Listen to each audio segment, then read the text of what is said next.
Good morning. The Chief Executive will first say a few words and then he will take questions from the floor, and please limit yourselves to just 2 questions. Over to the Chief Executive. Good morning.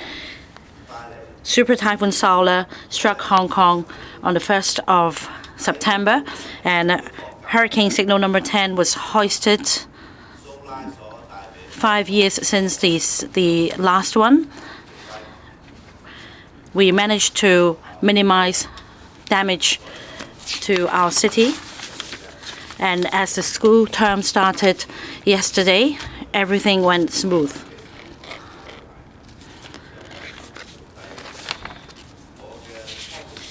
We were able to minimize the damage caused by this super typhoon to our city because of our effort. For example, the Chief Secretary for Administration effectively coordinated relief work across government departments, and all government departments and staff remain steadfast in their posts, so that with team spirit and synergy, we managed to tackle the typhoon effectively. The district services and care team also participated in our work. They are familiar with their neighborhoods and they are good at communicating with the public. Thirdly, we activated the government-wide mobilization level, and in 2 consecutive days, we mobilized government staff to work at the front line to conduct relief work. In the whole course, civil servants have become more familiar with this mechanism.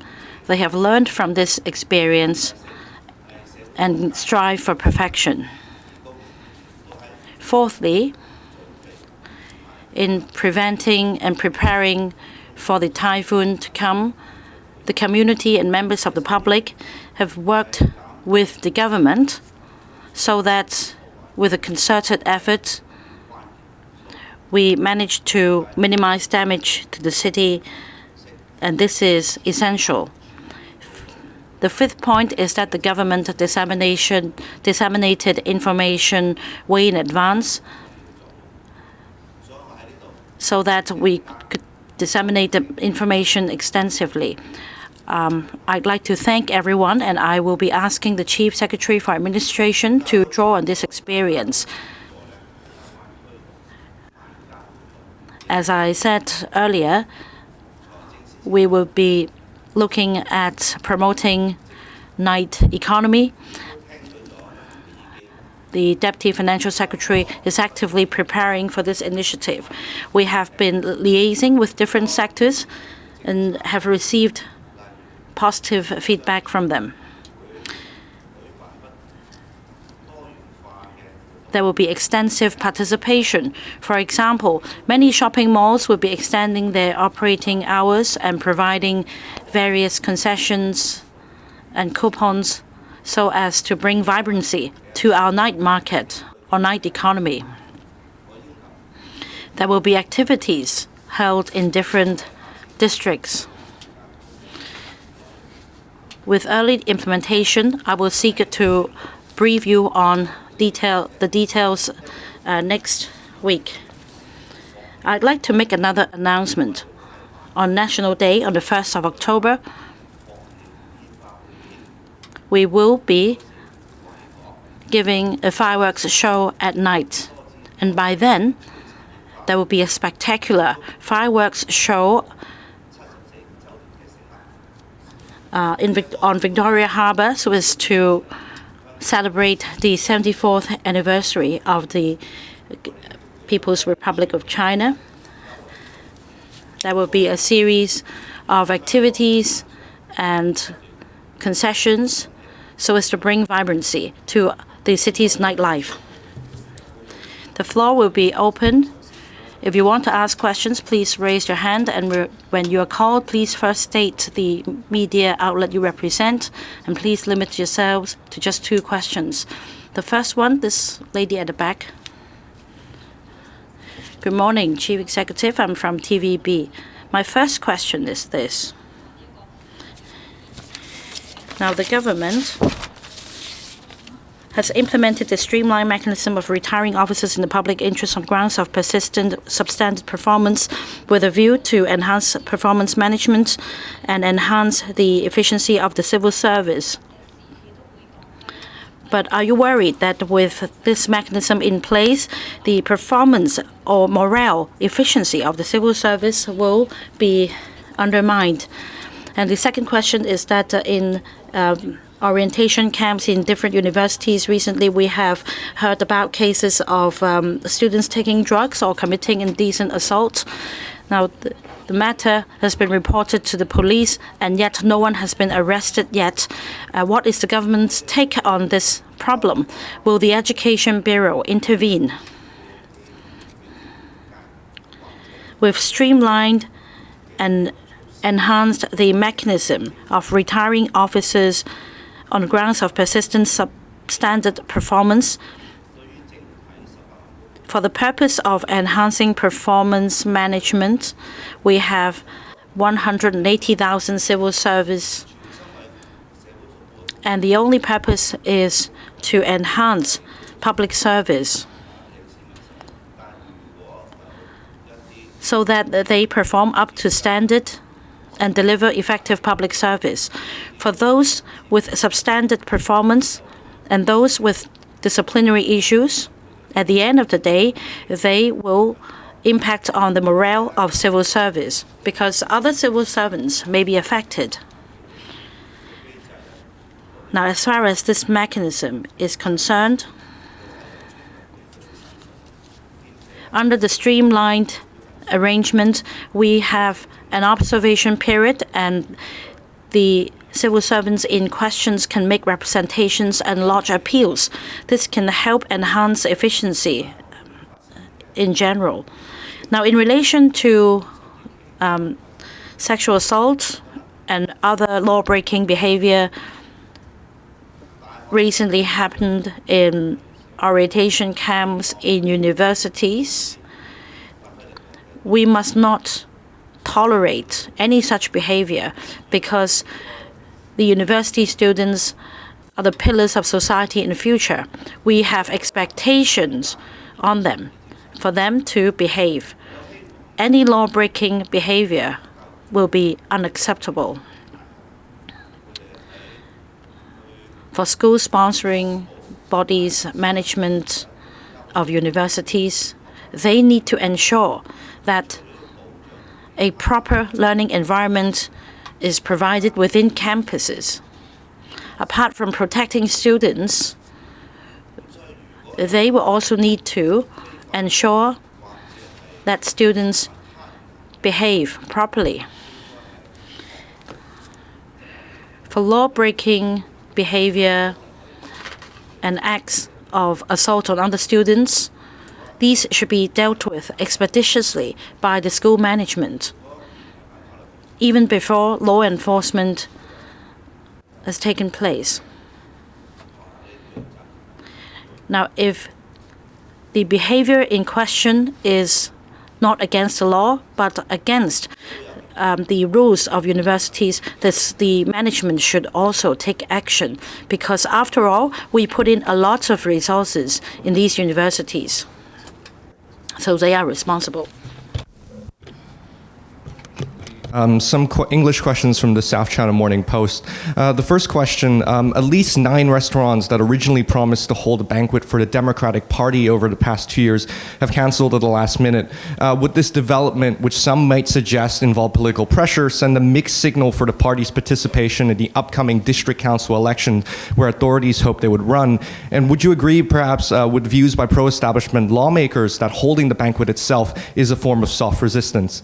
The second question is, recently some lawmakers have also courted controversy over their participation in a singing concert, as well as 2/3 of bills in the current LegCo term were passed in the presence of less than half of total lawmakers. How would you see the performance of the lawmakers under the current Patriots-only system? Is there room for any improvement? Thank you. Well, any organization that wants to organize activities for their own is a matter for themselves. How successful they can do that is also a matter for themselves, and how things can be arranged.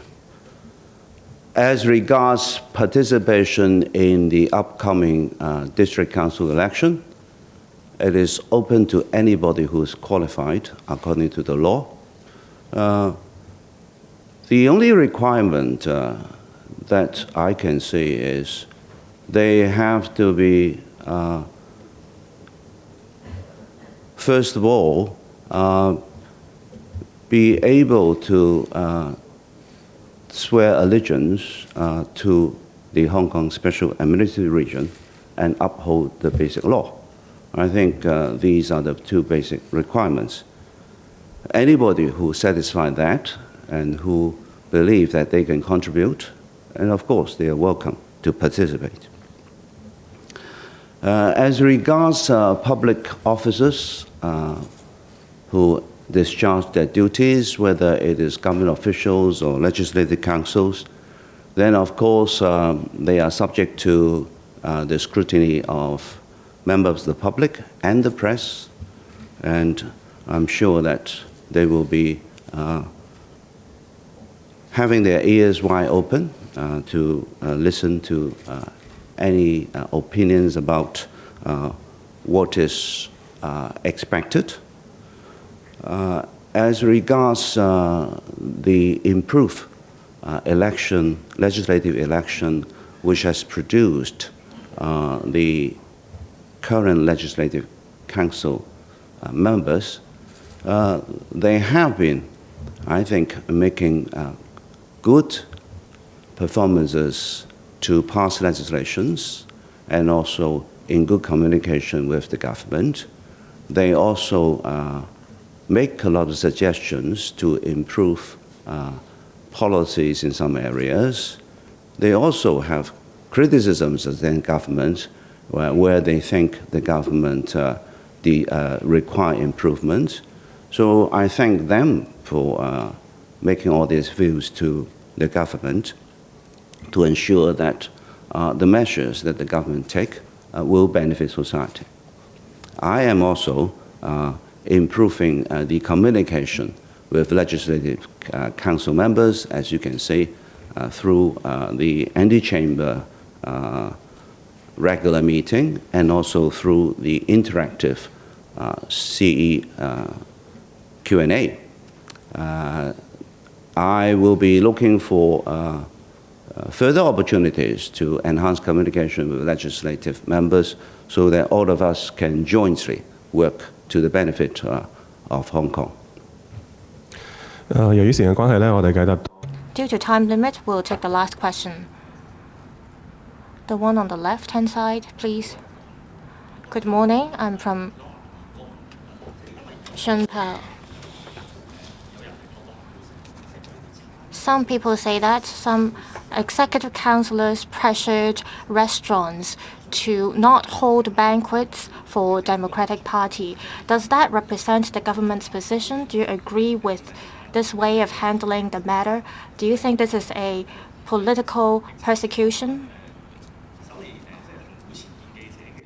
Also, after COVID, the press conference before the Executive Council meeting is now moved to this venue, and the petition area has been suspended. It is said that the government has no plan to resume press conference in that area. Do you think that without the protest zone or petition area, it will give people the impression that the government is disconnected with the public? Thank you. First, on private organizations holding their own private events, this is their own matters. I don't have any comments on private events organized by private organizations or groups.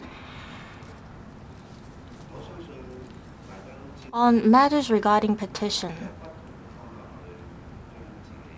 I think there are different ways for members of the public to reflect their voices to the government. This includes writing letters, writing emails, or making phone calls to the government. Also, if there are any petitions or letters that people would like to submit to the government, they could give them to me or to the government officials anytime. I don't think that this has to be done before the regular Executive Council meetings. I also visit the communities very often. As I mentioned in the policy address consultation sessions, I visit the communities and districts regularly, and this has only been suspended because of the typhoon. So there are numerous ways for members of the public to reach out to us and vice versa. And government officials also take the initiative to reach out to the public. If members of the public have any opinions or suggestions or comments, they can reflect them to us, and they can, at any time, let us know their comments and views, and we will handle them appropriately. Thank you.